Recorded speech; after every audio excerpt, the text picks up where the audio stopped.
The headline from Bloomberg Wealth reads, Biden targets $41 billion tax break for rich real estate investors. And it's true. Joe Biden and his administration have been out to raise taxes dramatically on wealthy entrepreneurs and wealthy investors. Today I'm going to talk about the latest tax opportunity he's taking a hatchet to and how you should respond.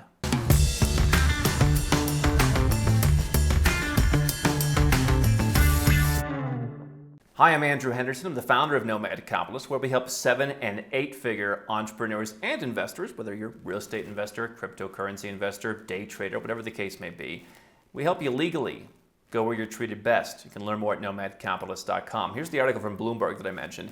Joe Biden is taking aim at real estate investors used to buying and selling properties without paying capital gains tax.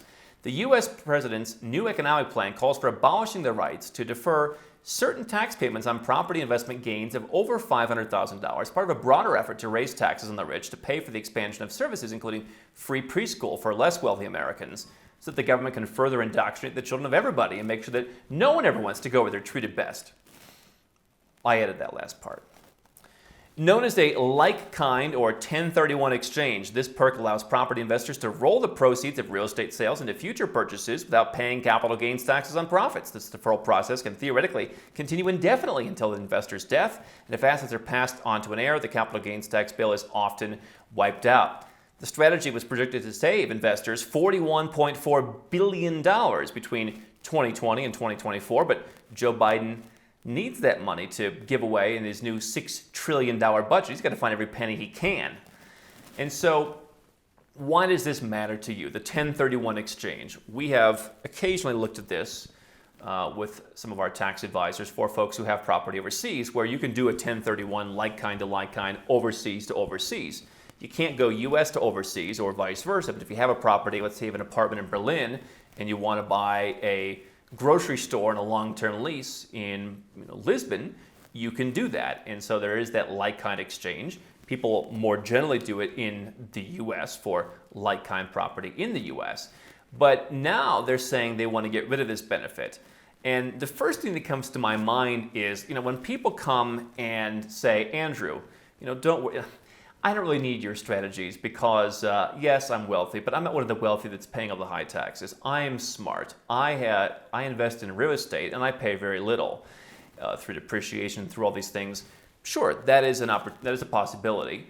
I happen to think that investing in the United States, it's been one of my least successful markets, by and large, to invest in. I think there are far greater opportunities overseas, especially if you're willing to put in the time to either do the homework or work with someone who has. I think that the world is going to be less focused on the U.S. in the future. And I also think that when people are investing in a lot of these higher yielding properties in Tennessee or Mississippi or some of these further flung places, they have done well recently as people move to red states. But I don't know how long that continues to go on. And I don't know in the grand scheme of things, how many investment dollars in the world want to go into Mississippi. Because I've talked to people in some of these markets where there's just not as much infrastructure for renting property out. And I've talked to foreign investors who haven't had a good experience, and they're moving their money to Dubai or Shanghai or wherever else because they had a bad experience in Arkansas with some of the turnkey deals. I'm not saying that it happens to everybody, but I'm saying that not only do I think that property in the U.S. is not bound to go up forever, you've got a very developed market, you have a number of systemic issues coming up, tax is going to go up, which is going to make it more difficult. And here, to talk about the tax incentives, is the idea that just because a 1031 exchange or just because depreciation on certain terms exists today doesn't mean it has to exist tomorrow. Tax laws can change at any time. The problem in legacy brand Western countries such as the United States is the culture is heading in the wrong direction. We shared with you how Elizabeth Warren, basically her entire ethos now is talking about how anyone wealthy is a tax cheat. Did she say that outright? No, but it's always wealthy, tax cheat. We have to stop the wealthy tax cheats. And her followers, oh yes, the wealthy, they're always screwing everybody over. When that is the policy of your country, that some of the most ethical people I've ever known who build businesses, create wealth, work hard, when they're now the cheaters in your society, you've got a problem. And guess what? It's not going to be very difficult to go and take a $42 billion tax break away. Now, we don't know how much of that does apply, in all fairness, to, it's over $500,000. Apparently, there's going to be small gains. You can still 1031 those, from what I understand. This is still pending. And who knows how many of Joe Biden's tax hikes are going to make it into law. But the idea that you are continuing to invest in a market that I believe has less future potential, that I think a lot of people invest in because, hey, I know it, right? It's only as good as those tax breaks continue to exist. Look at what happened under the Trump administration in 2017 when they took away the ability to deduct a lot of your state and local income taxes, right? So even Republican presidents take away tax deductions, but certainly Joe Biden, who has very ambitious plans to redistribute money, wants to have, the biggest budget, $6 trillion. Have you seen anything $6 trillion? Where's the money going to come from? It's not just going to be, we're going to raise income taxes from 37 to 39.6%. It's not just going to be, we're going to take the cap off of Social Security the way we did off of Medicare in the Clinton era, so that you basically pay millions and millions and millions of dollars into Social Security to get the same $2,000 a month, in 2073. They're going to have to find other ways to do it. And it's going to be some of those things that people said, they'll never get rid of the 1031 exchange. Now, maybe they won't. But you know what? Some of the stuff they're doing now, 10 years ago, you thought would never happen. I've heard that from so many people who said, we wouldn't be having this conversation 5 years ago, Andrew, or 10 years ago, where they thought back then everything was going great. Of course, the U.S. isn't perfect. Of course, whatever your country isn't perfect. But hey, we can live with it. It's still a great place. Look at what's happened in the last year with the chaos, where people have seen how little citizenship means. Even a passport, U.S. passport, you couldn't travel to a lot of places for a long time. And now you're seeing the bill come from all the chaos. And they're going to go after stuff like this. It may not be this thing particular. Maybe the real estate lobby will fight against this. But, it's becoming increasingly difficult to fight against anyone making more than $500,000 in a deal or $400,000 a year, because they've so defined the culture to the culture that anyone making that kind of money, it's almost unholy in their mind. And you know what? They've done such a bad job of managing the country over the last generation that wages are stagnant. As people like me realize, we can go and hire smarter people with better education for either less money or on more laissez-faire terms. And the U.S. just isn't what it once was. And the people who are just used to having their great job, great wages, have 3 cars in the garage, go to TGI Fridays every weekend, they're angry. And so the idea that politicians or lobbyists and interests are going to keep being able to say, you can't get rid of the 1031, I don't think people care as much anymore.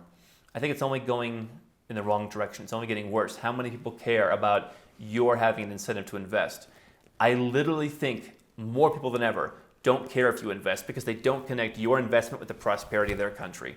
They don't care if you leave. In fact, I even saw something during this whole Wall Street bets. I saw people talking about some of the more speculative investments where they said, I don't care if I make any money. In fact, I don't care if I lose my entire investment. I just want to take Wall Street down.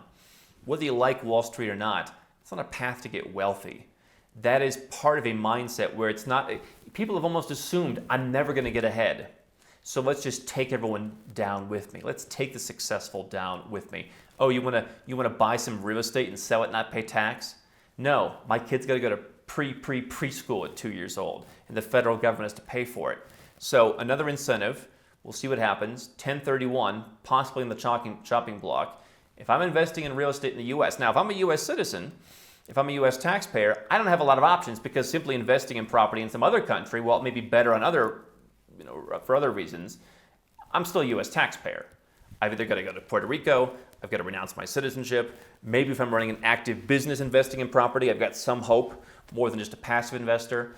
But you've got to look at which one of those options works best for you, because simply deciding to leave the United States and go to Georgia and live under their tax regime, that's not necessarily going to work for someone who's a passive real estate investor. So the 1031 is only the beginning of your problems. But if you start to look at, all right, the culture's going the wrong way. Could I see myself living somewhere else? Could I see myself investing somewhere else? Could I see myself being a citizen of somewhere else, or living, somewhere that I can go where I'm treated best? Those are the questions that I would ask myself, and you can look at all our materials here on YouTube, on nomadcapitalist.com, for all the places you can go, all the strategies you can use. But these are the things I would start asking myself if I'm using the 1031 and I figured that party would never end. I think potentially any party can end right now under the circumstances happening in the US and other Western countries. How can Nomad Capitalist help you? 4 ways. Number 1, subscribe to our channel and click the notification bell to make sure you get our new video every day. Number 2, get a copy of Nomad Capitalist, the book. You'll learn a lot of my personal experiences over a dozen years of studying this stuff, as well as exactly some of the strategies that you can use to build your Nomad Capitalist plan. Number 3, if you're not sure where to start, but you want to come and learn from my team and I, you want to come and mingle with like-minded people, learn more about our live conference, Nomad Capitalist Live. It's coming up soon. And number 4, if you want some help right now because you've got a burning issue, you need something solved, you want to lower your taxes, get a second passport, or build the Nomad Capitalist lifestyle of your dreams, go to nomadcapitalist.com and click on Become a Client.